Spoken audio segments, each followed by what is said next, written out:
thank you for this day, dear Lord. Just thank you for let's be gathered here today to handle the business of the county, dear Lord. We just pray that you be with this meeting. Bless it, dear Jesus. Just bless people's attitudes, dear Lord. We pray for our public safety, dear Lord. Just bless them as they're out there putting their lives on the line each and every day, dear Lord. Just thank you for them and what they do. Just thank you for the rest of these commissioners that take time out of their schedule to handle the county's business. In your name we pray. Amen. Amen. Allegiance to the flag of the United States of America and to the republic for which it stands, one nation, under God, indivisible, with liberty and justice for all.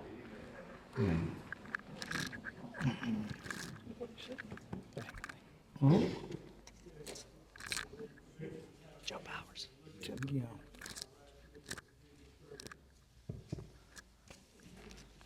Yeah, volume.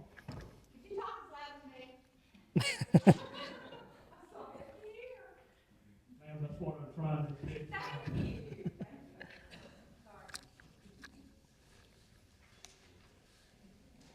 I would admit, Chair Rogers, I'll make a motion to approve on this. Second. Okay, we have a motion and a second, all in favor of approving the minutes of June 30th. Motion carried. Our next item on the agenda is to approve the alcohol license at 55 Industrial Boulevard. Mr. Rogers. Yes, Mr. Chair. Mr. Park, I believe is what his name. I don't know if he's in attendance today, but he's made all the required applications and advertising. The Sheriff's Department has done their due diligence, and staff makes a recommendation to grant the license at 55 Industrial Boulevard. Sir, can I talk, please? Yes, ma'am. So it has been granted already? No, they have not yet. They're Okay. fixing to vote. Okay. Can I speak before y'all vote? Come on. Okay.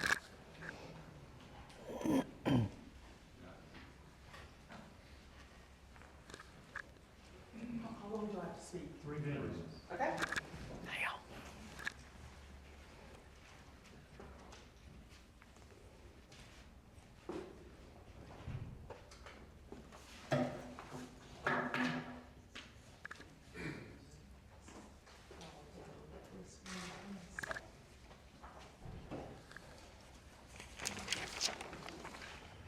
So I'm Lynn Little. I'm here with my family. We own West Point Beverage at 302 Industrial Boulevard, which is 2 city blocks from the 55 Industrial block that is requesting a liquor license.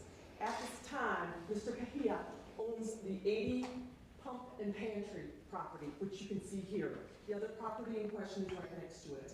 There is residences right here in this area that I've spoken to that do not want this property used as a liquor store. And why? There's many reasons why. At this time, there's selling to minors. There is loitering at all hours of the day at public in the 80 Pump West. There's public nuisances already. There's nuisances of odors of chronic marijuana. There's also disorderly conduct, and just as 2 weeks ago, the law enforcement was there to break up a fight.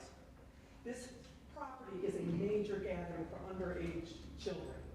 They are also buying tobacco products. The parents are aware of it, and the law is aware of it.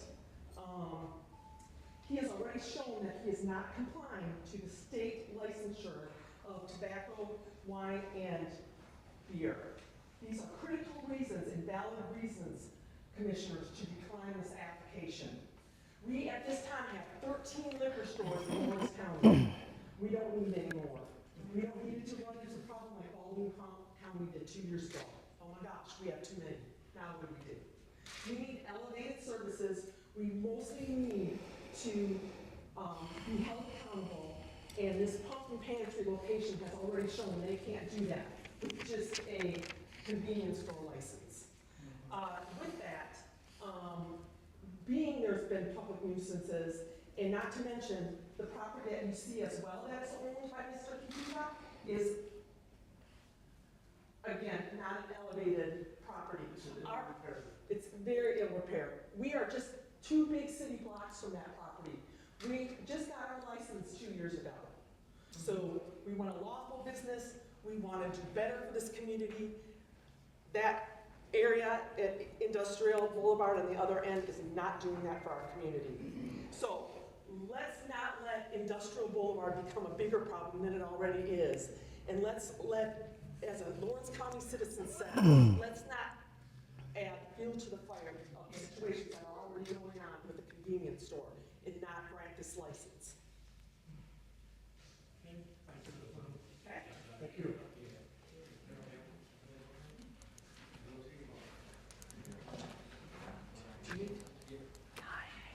So would you like to speak? Come forward and tell us who you are. There is a like honorable request to make a petition to not approve the license and all sign here.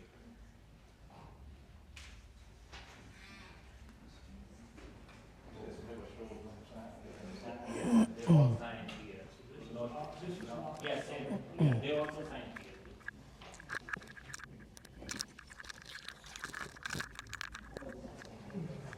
Check, check, check. 1, 2.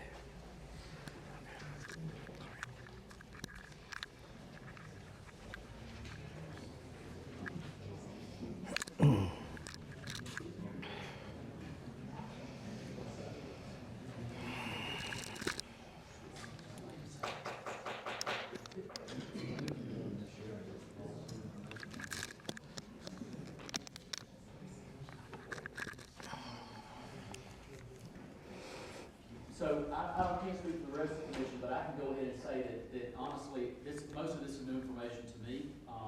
And so I can go ahead and make a motion to table this. And maybe we can come and circle back and look at this again, once we've reviewed everything that's been presented today. I think the motion that he's made, we have a second on it. Absolutely. Okay, that'll give us time to go ahead and look at the things that's been brought to our attention today and what we have here. So, all in favor of this motion, let me know by raising your hand. Okay, motion carried. All right? Thank y'all for bringing this information to us. The next item on the agenda is to approve to renew the rental agreement with the State Properties Commission for driver's license facility. Yes, Mr. Chairman.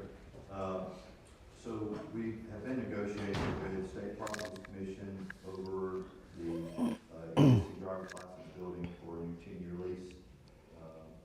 They've requested several upgrades to the building, which, pretty much all makes sense and nominal.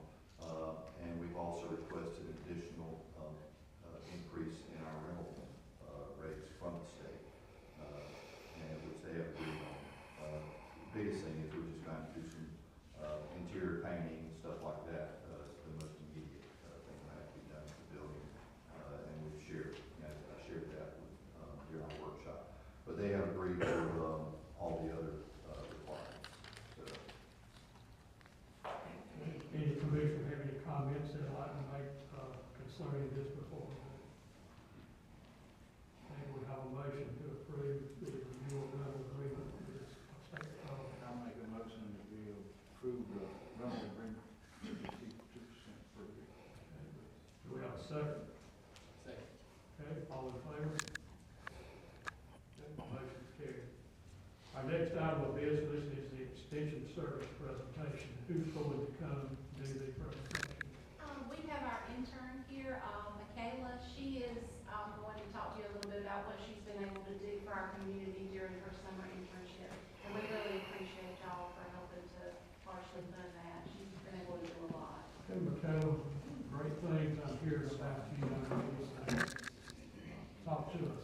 So I just want to thank y'all for providing this, the position for the internship, because it's given me experience to work in the extension that I might possibly do in the future. So some of the things I've been able to do during my internship is I ran a farm-to-table program. That's a program that is for 4th through 8th graders, showing them where our food comes from and how it gets to our table. So at the beginning of the day, we went to a blackberry farm and we were able to pick blackberries strictly off the bushes, and they were able to see how they package the blackberries and how they send them off to the grocery stores to get bought by the consumers. And then, so the second part of that day, we did a meat and ground it down to show them that like the truck of meat from the cows can get put into ground beef to be tacos, which that was our lunch for that day. And so it just kind of shows them the farm to table process. And then we were able to go to a cattle farm and learn more about just how the cows operate, but also how they get to our table. And then I was able to assist in, we did a livestock clinic, so a lot of the interns that I'm working with, we all came together and we were able to do a big clinic where it's showing people how to show animals. So like what you need to feed animals, how do you need to take care of animals, how do you need to just show the community what they need to do to be able to care for animals. But also it helped them show the different things you need to do for strictly like show animals. So we were able to do hands-on training with some of the ones that came. So we had 14 participants, and that happened at Jackson County Agricultural Facility. And then I did an irrigation expo. We had about 183 people come to that. Those people from Florida and Georgia. We were able to show them like the different businesses we have in Georgia for irrigation, but also show them different ways to use different types of irrigation. We did a planting at Double Air a couple weeks ago, and we just were trying to help make their front look a little bit colorful. We did cloverleaf a couple weeks ago, and that was where we took 60 kids to Jekyll, and they were able to learn how to bike, learn how to do pirate games, which is our recreation, but also they learned how to canoe. We did our livestock show this past weekend, and we had over 500 animals come to that, and that was both lambs and goats. So like I was saying with the livestock clinic, that's where those kids came, and they were able to show what we taught them in a actual show ring. And so I just want to thank y'all for giving me the opportunity to do all of this, and none of this could be possible without you. Okay, before you leave,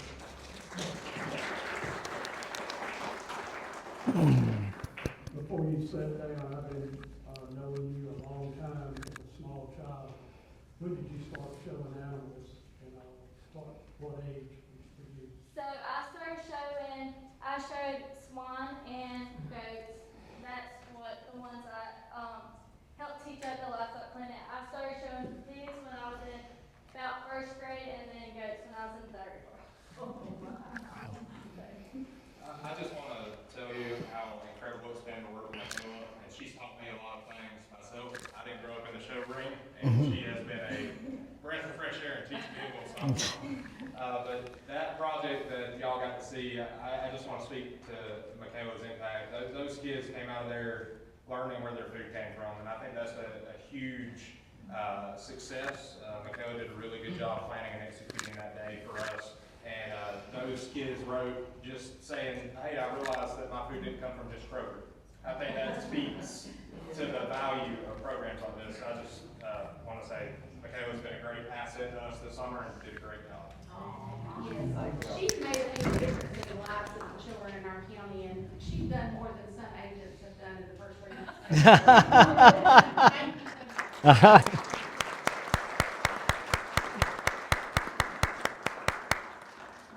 We actually need more of that than we do of this. And I was speaking from adult down to kids. Amen. That's what life's about. It's not about this right here. That's what gets you in trouble. Okay, thanks for coming, and what I've heard and all that is you got a job when you graduate. We appreciate that. Okay, other business, Mr. Rogers. I don't have anything, Mr. Chair. I do have something. I'm ready that I get to talk, so I do have something. And if you're looking at what I passed out, there's some plats there. It's gonna take a little time to work through this. As you're aware, when we pave a dirt road. We, sometimes the right of way moves around, we straighten curves and stuff of that nature, and those leftover pieces of property that were once the county, maybe in a road bed or maybe a right of way, it's there, and we need to deed that back over to those property owners. It doesn't need to be on the digest and on the books under our name. So on page 1, this is Stanley Cemetery Road, and to the left-hand side is gonna be Mount Olive Road, so we're gonna be coming in that way. And I've highlighted, on every page, I've highlighted the parcels that need to be deeded back. So that first highlighted part on page 1, it's actually split into 2 parcels. One is gonna be parcel 1A, and that's 0.09 acres. And you see that I have it, that it would be going to one property owner because there's a property line there. And then the second parcel will be parcel 2A, which would be 0.19 acres, and you'll see I have it to a property owner there. Is there any questions on page 1 of the Stanley Cemetery Road parcels to be deeded back? We'll go to page 2. And that's coming on down the road in the first turn there. You see that the old road bed used to kind of go more straight, and we turned the road. It'd be parcel 24A, which would be 0.32 acres, and you'll see I have it being deeded back to the landowner there. Is any questions on that second page? When you go to the third page, that first parcel there will be parcel 24A. That's the one we just spoke of. And I've got a note there that says see page 2, so we won't talk about that one again. But then you go to the second parcel on that page would be parcel 24B, 0.09, and you see I have it being deeded back, and that puts that landowner back to the road. And then parcel 24C, you see that that's 0.03 acres, and that would be going to that landowner, putting that landowner back to the road over the old road bed. Any questions on page 3? And then we go to page 4. We'll come on down the road, we'll come to the next turn. Parcel 17A was 0.24 acres. 0.24 acres. That goes back to the landowner there, bringing that back to the road of the old road bed. And then there's a property line there because that parcel split. The second parcel will be 17B, 0.06 acres to that landowner. Any questions on page 4? I'll save the best for last here. So on page 5, this is color coded in two different shades. Obviously, the yellow highlighting part is the old road bed, and that would be parcel 14A, 0.25 acres. That would go back to that landowner there of that old road bed, and then the other part of that old road bed would be 0.15 acres, and that would go to that landowner. Now, that pink part there was taken for right-of-way of the road, but is not originally the old road bed. I don't know, I remember the old dirt road, and y'all probably did too. It came by the cemetery and didn't make a hard turn like it does on your map.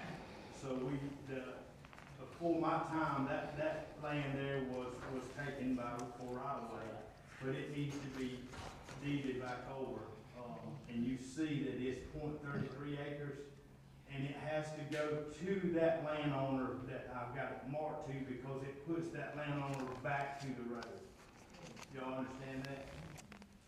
And then the same thing on that 0.09 acres, it puts that landowner back to the road. So technically it was taken from another landowner, but we got it, but you have to put your landowner back to the road. So that's what it is. 3 6 color code. Any questions on these? Yeah, I've got, on the pink and the yellow, just the reason to get rid of there's not gonna be an easement. I know a lot of times there's access easements after we close a road.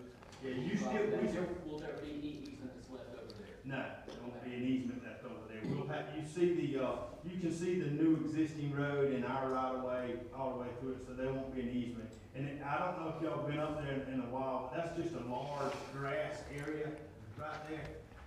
And it actually, there's 2 driveways that kind of go over it, so.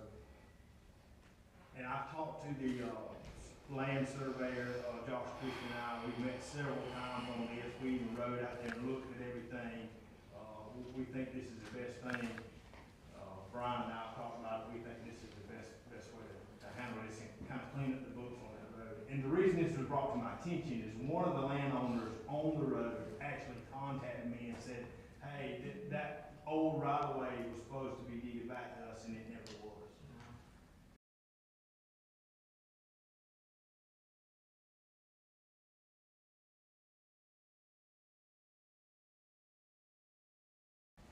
And I have, one other thing, I do have the deeds ready to be signed by, the chairman and the vice chairman, you know, after the meeting today.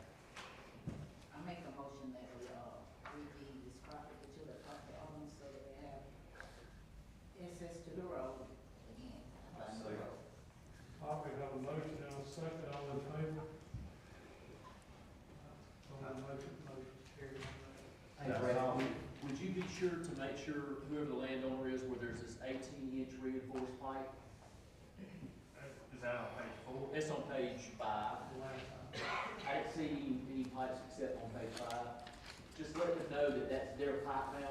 That way, you know, in 6 months when it clogs up, they don't, you know, call us back trying to. And one other thing is I went through to make sure all these properties were still listed in these landowners' names. And they all, one had changed, and the deed reflects that, but, we'll ride up there and talk to the property owners on that, and tell them about the pipe and all. Thank you. And that's all I have. Okay, I guess the next item on the agenda, the reason we have a full house here today, they've been a good bit of rumors floating around Lawrence County, probably for the last week and a half, that as commissioners, we finally realized what was happening. Saturday was, over a week ago, 2 weeks ago, when we started getting phone calls. And, saying that the county commissioners are vetting a, data center here in Lawrence County. As I picked up my phone a while ago, when Michaela was talking and said we need to be doing more things like that, and letting this phone will get us in trouble sometimes. And I truly mean that, and I think most of you sitting here, if you got kids and things like that, you would probably agree, probably to a point. I think it gets adults probably more trouble sometimes it does kids. But what we got here today, I don't know how many people came to talk about data centers, but before we do talk about them, there's a few house rules that we will have, and we will follow the rules if you want to be a part of this meeting. I'm going to ask Brett Manning, where are you at, Brett? Come forward, sir.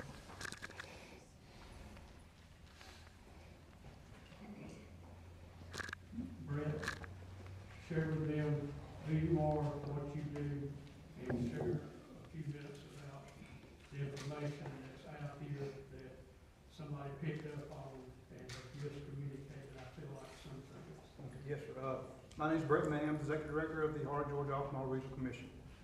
As some of you are aware, we submitted an application to do brownfield assessments for around the region.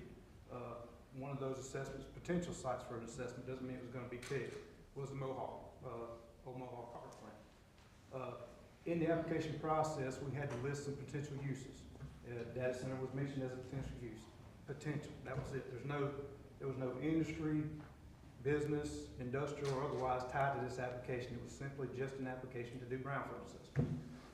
Purpose of brownfield assessments are to look at underused or blighted properties that may have potential environmental issues, determine if there are any, and if there are some found, how to mitigate them, and then hopefully return that property back to some purposeful use, whether it's business, industrial, commercial, residential, agriculture, it doesn't matter. Just to put it back out there to help the local community in economic development. And that was basically the whole point of the application. It was not funded, so we did find that out. So that's basically what the application was about. Okay. Any commissioner needs to ask Brett anything before he steps aside? I'll be glad to answer any questions after the meeting if anybody has any about the application. Okay, before we get into, citizens' comments, there's a few things I'd like to share and ask y'all to do. I'd like to ask if you speak, to be respectful in your comments. This is a time to voice your opinion, but not a time to throw stones. Those that wish to speak, please refrain from any political views. Inform the audience. This is a meeting of the commissioners, not a political rally event. And the spectators respect the speaker and refrain from outbursts from the audience. If you violate the above requested that I have mentioned here today, by the Board of Commissioners, you will be asked to leave the chamber. And we're going to have order, and we will not have people cutting people down. What we're going to do, if you would like to make a comment, you have 3 minutes, you can come forward. If you're here with a group, choose now who your group speaker will be, because it will not be people speaking on the same thing. If you're here with a group of 2 or more, if someone from that group would like to come speak. Again, I will say this to you, you just heard Brett Manning speak. There is no commissioner vetting a data center at all. It's not in our vocabulary. That's how miscommunication gets out in this community. I just don't on telephones. It's very agitating. When all you do is receive phone calls about, what is this I hear you're doing? We know that you're working behind the scenes in the back rooms of your offices there, bringing a data center to Lawrence County. People, if everybody would call the commissioner's office or call your commissioners and say, tell us what's going on, this is what we hear, we can squelch 100% of that. But no, everybody has to get on Facebook, everybody has to give their opinion, and it's not right. It should not be right. We all adults. We're supposed to be teaching our kids things that we're doing ourselves sometimes. And I'm not saying anybody in this room is doing that, but I just wish the person that got this started could give us some information why he did do this. And you'll have your opportunity, sir, I promise you. You'll have 3 minutes to do it. But before I ask you, Mr. Powers, anybody who'd like to come forward, you've already heard us say, there's nothing going on with data centers here in Lawrence County. So if you'd like to come, say something, you got my undivided attention. Come forward, give us your name and your comment, and you do have 3 minutes, and after that, you need to be seated. Thank you, Commissioner. I'm not here to talk about the data center, I'm here about the noise ordinance. I know, my name is Willie Linder, I live at Broomloaded Road, and I've called the sheriff department several times, but I would like to know, could they just increase patrols out there? Because I know I lived music when I was growing up as a young man, but the boom, doom, doom, doom. I'm ex-military, retired correction officer from Johnson State Prison. Now I know this is a large county, and I know they definitely got a busy job, because I've been on the inside with inmates, and I know how hectic it can be. But it just saying how people, how brutal it's got bad. I can't move, can't afford to move. I had to put the $3,000 fence, and still the same thing, boom, boom, boom, boom. And it bothers me. Think about it, where you at? I talked with him, see, Have y'all talked? One thing I want to say too, don't get me wrong, I thank them for what they do. I appreciate them. I back the blue because I know what they go through, dealing with people now and how times have changed, bro. Yeah, I just like to see, just live up patrol, and they can see what I'm talking about, and I hope it can make a difference. Thank you. Thank you, sir. So maybe back, y'all talk, y'all will work on that. Yes. Okay, we appreciate that. Okay, anyone like to come forward?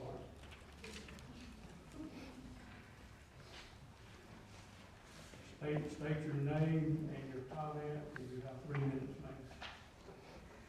I'm Vonda Morton, a seventh generation Lawrence County. I'm here today, along with other concerned citizens, to demand that this body ban data construction in Lawrence County. Not delay, not enact a temporary moratorium, but ban outright. NDAs and backroom deals are not transparent. We, the people, who will be most directly affected by such developments, have a legal right to know what's going on. Further, why do these corporations need privacy protection if they're not up to no good? I understand that the Brownfield study grant was denied per the EPA website. However, we are being proactive rather than reactive. We're stating our opposition to data centers now rather than begging that the development stop once it's been started. Remember, y'all are our employees, our tax dollars pay your salaries. We voted y'all into office, we can vote you out, even if it means a recall election. The data center craze is a bubble. Stop and think how quickly today's cutting-edge technology becomes tomorrow's obsolete junk. In fact, there's already discussion of placing data centers in orbit per Space Daily. And y'all think risking our fresh water supply, disturbing migratory flyways, exposing county residents to 24/7 lights and noise is a good idea, when the chances are within a few years at best, these data centers will sit empty, the former fields and forests they were on now useless for anything productive? Further, any large-scale hires will be temporary and nowhere near the numbers these developers quote. And long-term employment will be a handful of people for security and possibly maintenance. And a lot of these existing data centers are now pivoting to robotic guard dogs, so you don't even need people. As for the taxes they pay, by the time the city and the county finish giving them tax breaks out the wazoo, the people will be on the hook again for their expenses. We already have enough strain on our water supply from the unbridled residential development in the county. We do not need a data center adding to that strain. Again, I urge this body to place quality of life, maintaining our precious woodlands and fields, and preserving our culture above the almighty dollar. We can't drink data. We can't eat money. Our children can't play in money, but they can play in fields and forests. Unchecked growth, specifically for the precious bottom line, will result in the loss of natural resources and the destruction of our rural way of life. We do not want, we do not need data centers in Lawrence County. The cost is too high.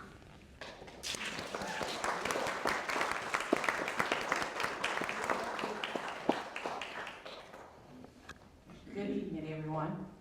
I am Reyes Bloodworth. I gave you all a piece of paper while I'm here.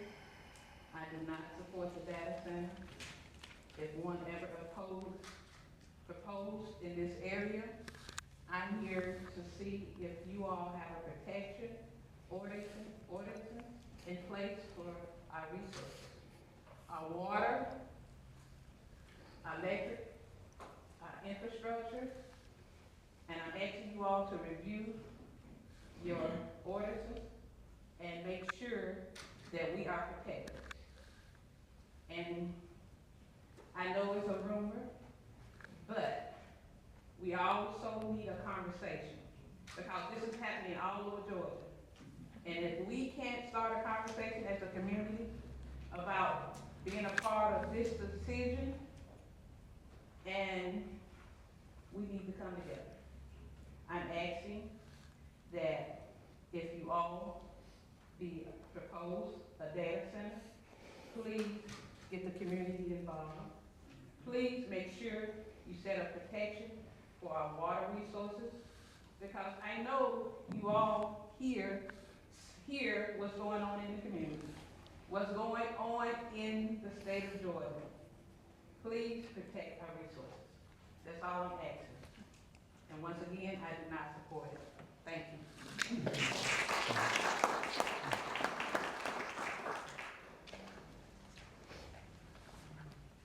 My name is Mallory Ankrum, and I'm a Lawrence County resident opposed to data centers. I do want to preface with that I am aware there is not a data center coming in the near future to Lawrence County. However, I would prefer that this community be proactive versus reactive. For Morgan County, we have the well-documented constant humming lights that are so bright at night that residents within several miles of the data centers report being able to go without night lights. Tech radar reports those living near data centers have reported noise levels approaching 100 decibels, and this is 24 hours a day, 7 days a week. From the same source, the low-frequency noise below the level of human hearing is causing people in the vicinity of several data centers to fall sick with symptoms such as headaches, insomnia, nausea, dizziness, vertigo, and anxiety. In Wyoming, Oregon, and several other states, data centers have already released contaminated water into the human water supply, per reports from several regional news outlets. In an article, Futurism states that in Lake Tahoe, Utah, a power company informed an entire community that their power would be cut off to supply the needs of a recently built data center. Profits over people on full display. Eminent domain has been misused by non-government agencies to legally and unconstitutionally acquire land for power lines associated with these data centers, and this is an ongoing issue in Floyd, Coweta, and other Georgia counties. According to other articles in Futurism and MD Links in Oregon, proximity to data centers has been linked to increased reports of rare cancers, miscarriages, and other issues in local residents. There's additional evidence that living near data centers can lead to respiratory and cardiovascular issues, even cognitive decline. If people are so worried about global warming and atmospheric CO2 buildup, why are they replacing the large natural carbon sinks of forests and fields with carbon-emitting data centers? We do not want this. Like, we don't want this here. I understand that, you know, you guys, like we have, everybody's talked about, you know, we're not putting one in here tomorrow. But we really would, I really feel like we need a ban, or at least to get this on you guys' list of things to, I was ignorant about it until 2 months ago, until I started researching. And just listening to the hum of these is constant, and it's going to affect our wildlife, if nothing else. I know I am a hunter. There's plenty of other people that are hunters in Lawrence County, and it's going to affect the deer population. It's going to affect people's cows. I mean, there's people farmers that have not had a live birth on their calves in 2 years from living next to a data center. It affects everything. Thank you, ma'am. Thank you.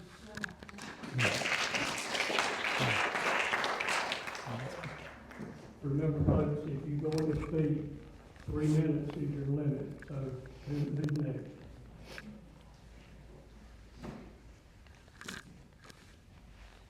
My name is Nicole Morris. I'm a Lawrence County resident, and I'm also opposed to data centers. I don't know if you realize it or not, but Lawrence County is situated on the Upper Floridian Aquifer. Per the Georgia Geologic Survey, Section 109, we are one big limestone aquifer. This accounts for why we have so many blue holes and springs in Lawrence County. According to the UGA study, many data centers obtain water from municipal groundwater wells and aquifers. Heavy pumping will lower groundwater levels, particularly in drought-prone or heavy developed regions. Potential consequences will include reduced drinking water availability, lower water tables for private wells, reduced stream flow connected to groundwater. Additionally, the same source, some data centers draw water directly from our rivers, lakes, or reservoirs. Large withdrawals may reduce stream flow during droughts, affect aquatic habitats, increase competition with agriculture and municipal uses, alter seasonal water availability.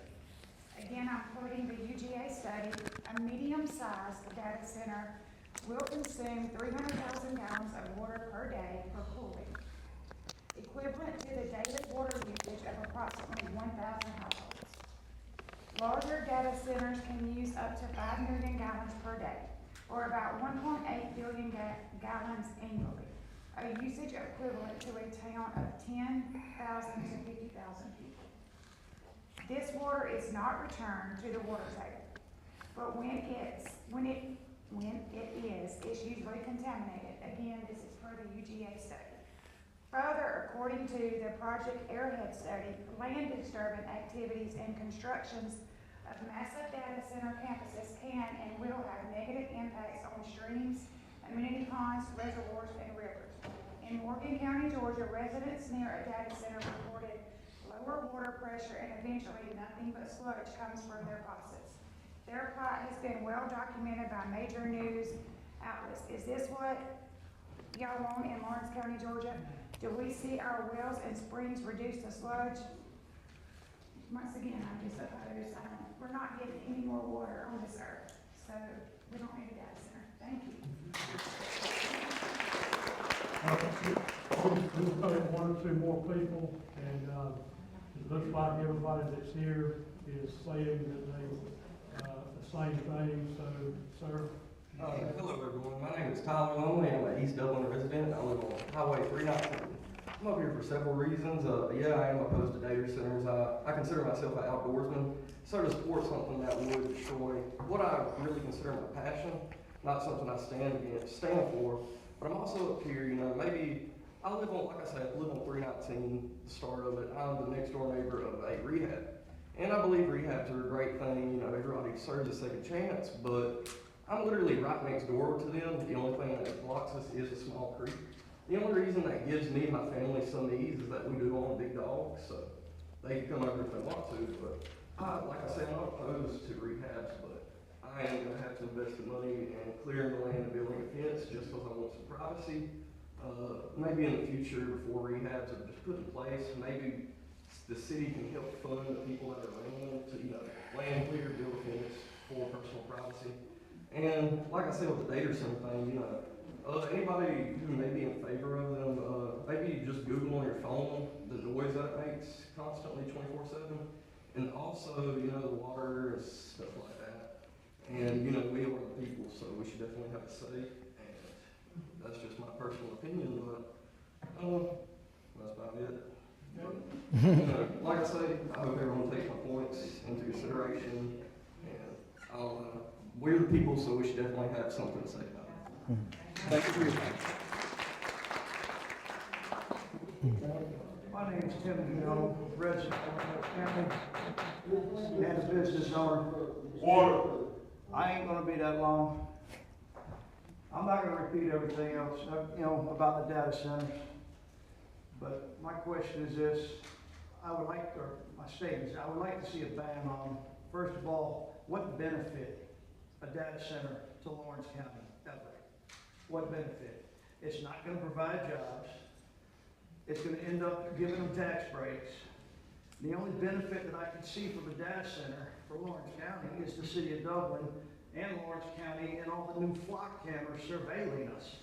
35 plus cameras with more coming, gentlemen and ladies. That's it. No data centers, and we need to rethink the flock cameras because they're being misused by law enforcement. Sir, we appreciate it.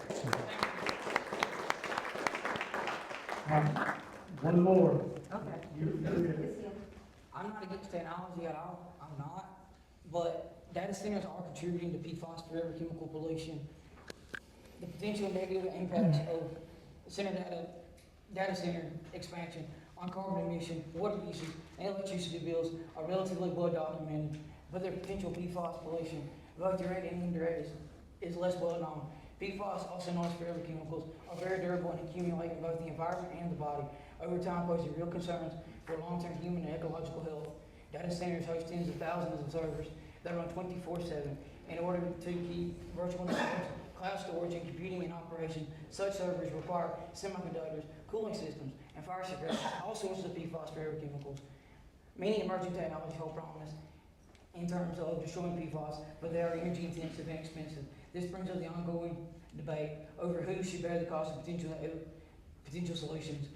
As the use of artificial intelligence continues to rise across the country, data centers have expanded and multiplied in tandem to accommodate AI's massive workload demands.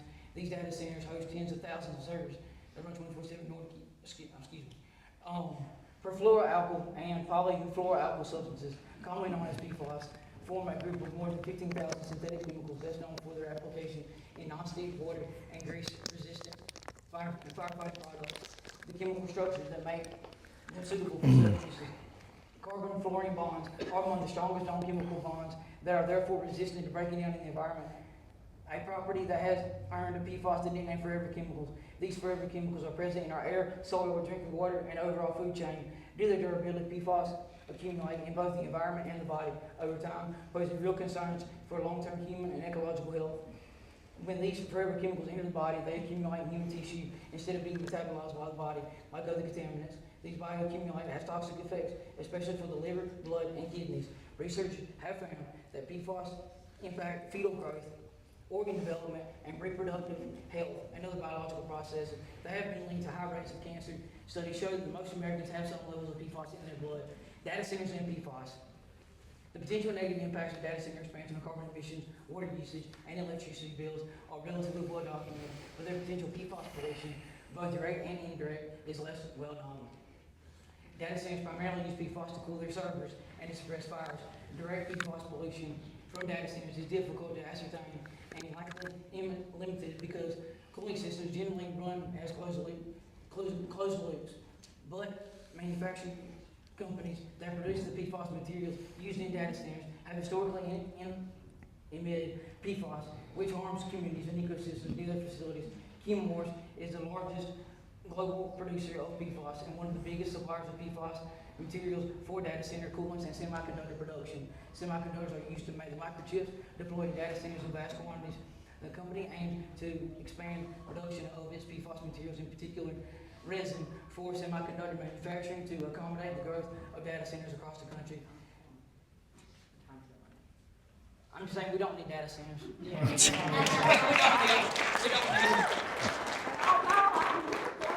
I'm just gonna say that we all here are against it, even if it's not happening now and you're not talking about it or whatever. We don't ever want a data center here. It destroys communities and we love our community. Okay? Mr. Powers, it's your turn, sir.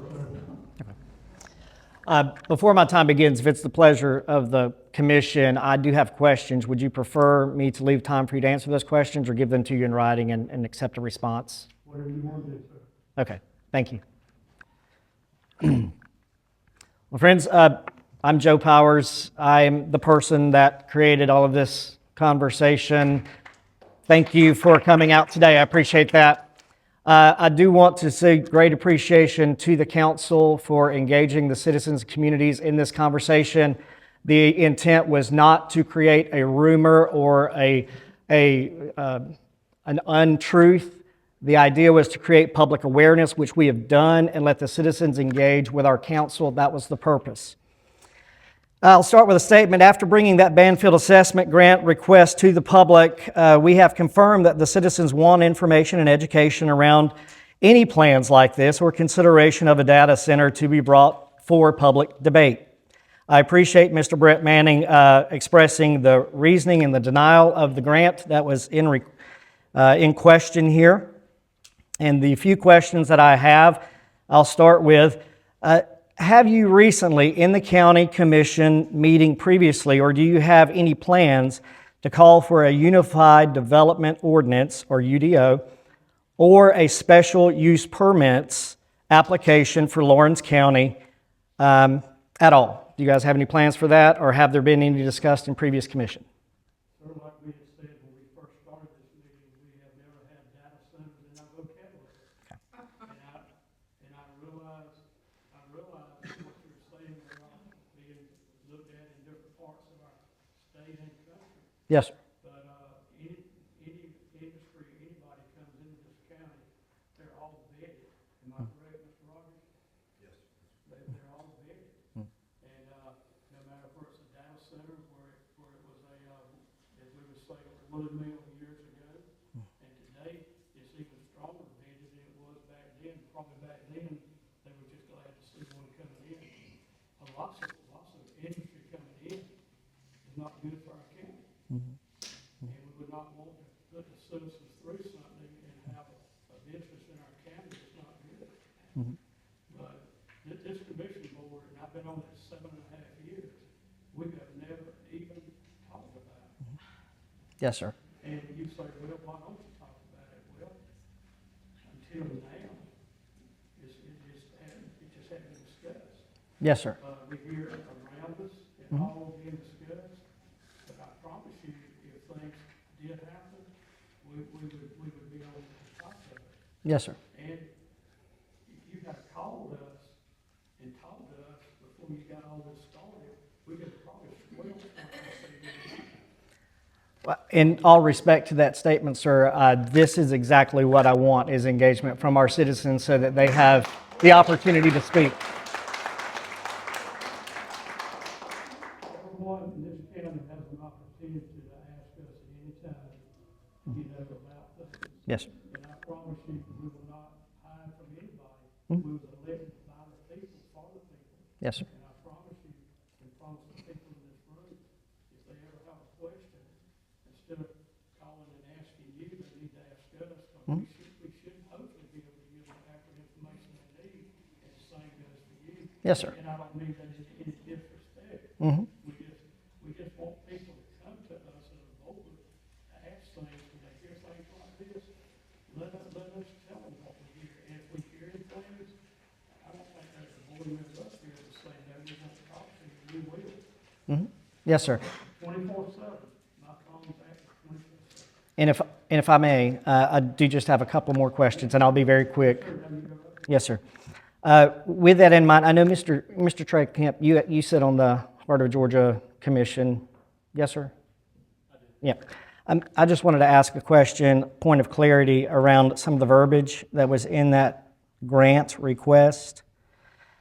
It says on page 5 of the grant request that the Mohawk facility or property will be redeveloped across 1,500 acres for a large-scale data center or advanced industrial use. So I was just curious as to why that language was specific, if there is no direct or no specific plans for any specific ideas of industry coming.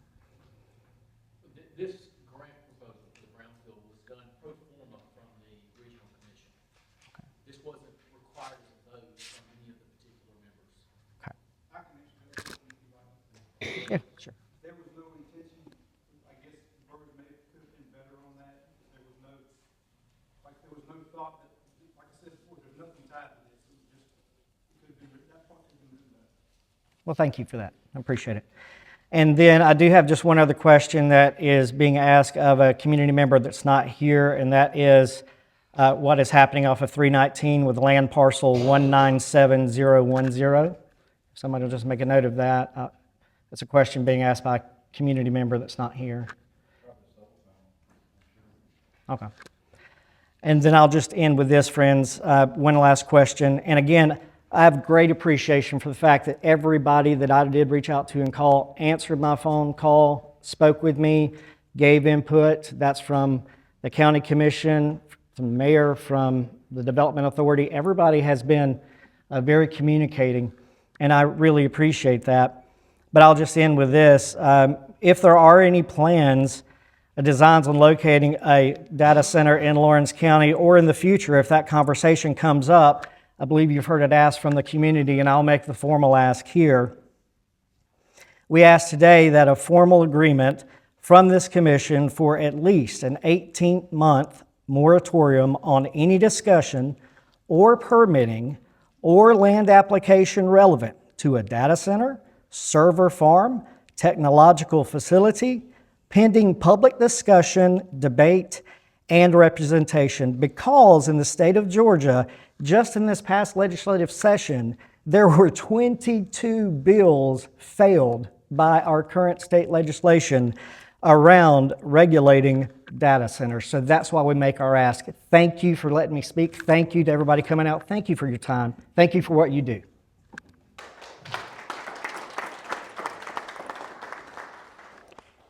I don't know where everybody in this room knows, but it was told that we had a meeting last Monday night here at the office where they said the city government chambers, but we have our meetings here at the commissioner's office.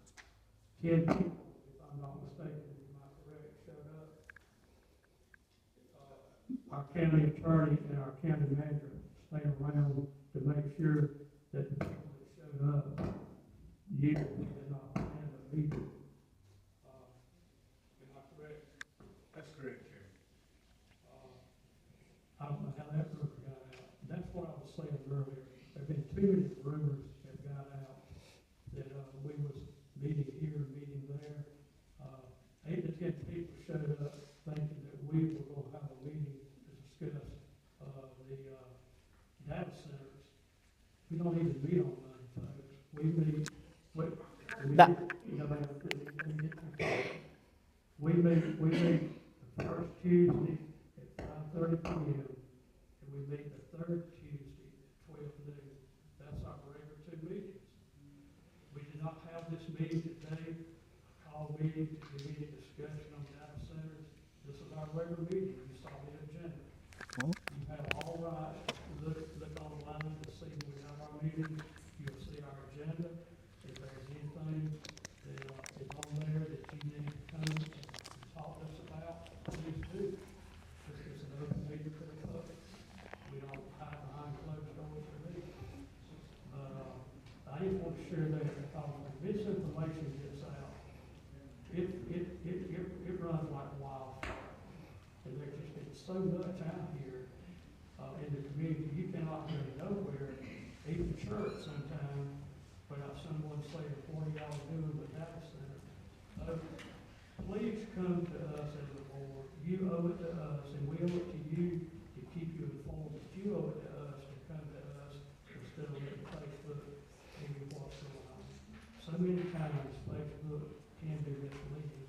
So many times Facebook is good, but I just wish as powers you have at least come to us. You didn't come to me, I know. You might have come to somebody else, but you did not come to me as chairman. I've been glad to sit down and talk to you, sir.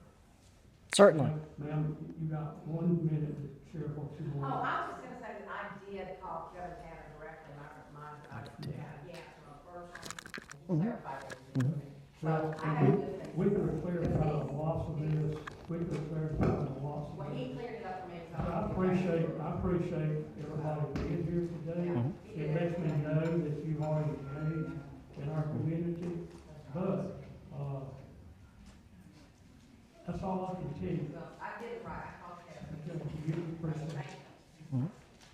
Mr. Rogers, can I, Mr. Lumley brought up a very important subject matter in Lawrence County, concerning the rehab facilities. May I have just 3 minutes? I promise it won't take longer.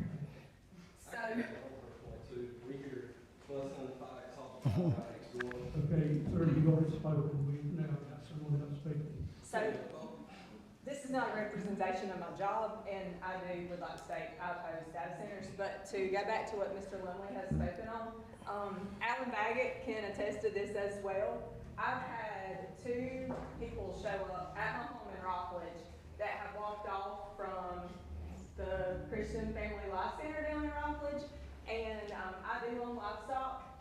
74 acres is fully fenced in. I'm not comparing the people that are at this rehab facility to livestock, but if I have one of my bulls get out and they get hit by a car, truck, or SUV and it's got a sundown cattle ear tag on it, am I gonna be held liable? More than likely. That cow belongs to me, that bull belongs to me. Dane John showed up at my house in 2019, December 24th, missed me by 10 minutes, had an AK-47. Showed up at my front door, held it at my ex-husband at the time at gunpoint. Brian Scott picked him up. A few years later, had another guy show up at my house. My neighbors held him at gunpoint. Paying meals, sharing meals. Is there any way that we can get some kind of enclosure around these rehab facilities? I do understand that a lot of them are court mandated, and I wish everybody the best, especially if they're trying to rehab themselves and do better for themselves. But as these things start to pop up, like this gentleman had spoken on 319, and they can leave at free will, jump the railroad tracks, walk to Soperton, hit the interstate, catch a ride, and also go to homes in the area.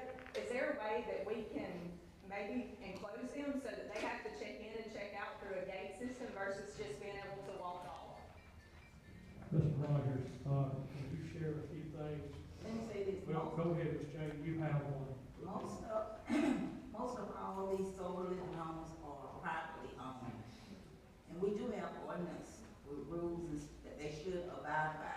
Of course, the county taking responsibility for a private owned business, we can't do that. So does the county get tax dollars? And I'm just asking. No. Okay. Like I said, these are private owned businesses. So they're 501c3s. Are they like that kind of stuff? No, they are privately owned. I'm a business person, I own my business. Yes, ma'am, me as well. So far, I mean, I own a solar living home myself. Right, And- so, But it's no way for us to go out and make these owners go by the rules. And rules are, we do have an ordinance.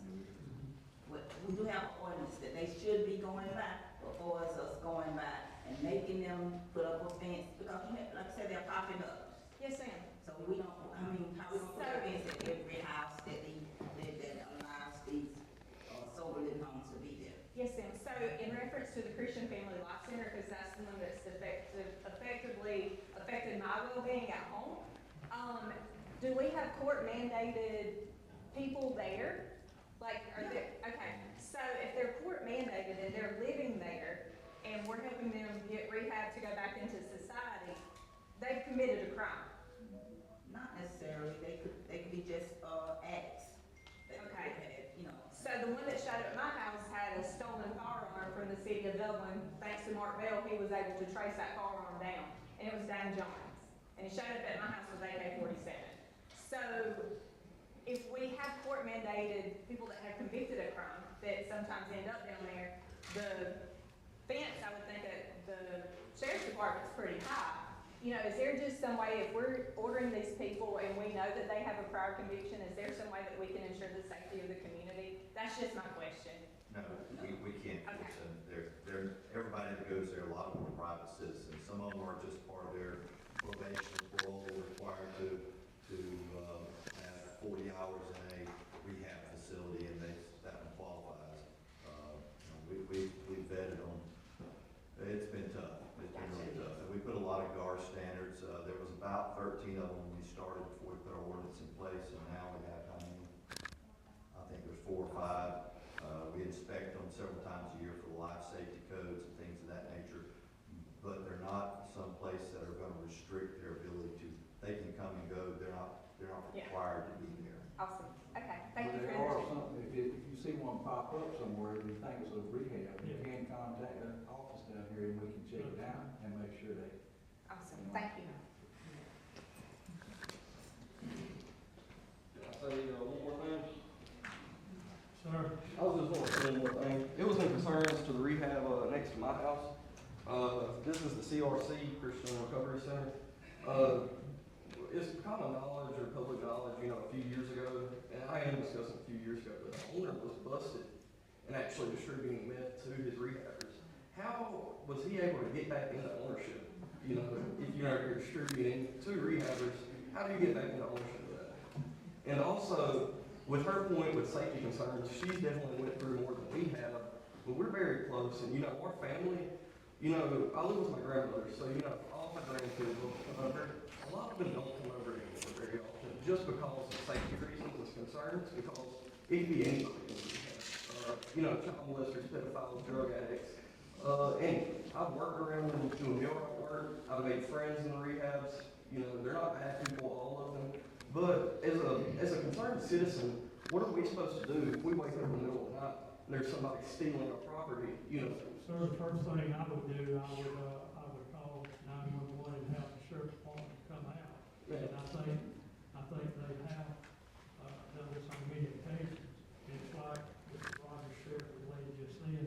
If you know situations going on, let someone know so it can be investigated. Okay. Don't take matters to your own hands. Right. They don't want to see you as an individual citizen get hurt. Right. Let someone know, as I said earlier about data centers, let the proper people know. Yes, sir. If they can. And we appreciate your time, and it's time for us to move on. Yes, sir. I just wanted to say one more thing. You got it. Just happens if kids run around the yard, dude goes AWOL, jumps the creek. Am I supposed to put my dog down if he defends my little cousin per se? Let's say we just have to go to the extent. It's us or them. I'm a strong believer in the first, second, amendment right, all rights, honestly. And one more thing with data centers, if it's built, it's just not about the data center. It's about the power lines that don't get built, the land that don't have to be cleared. And I'm just using my freedom of speech. And no more flock cameras. Okay, our meeting is adjourned.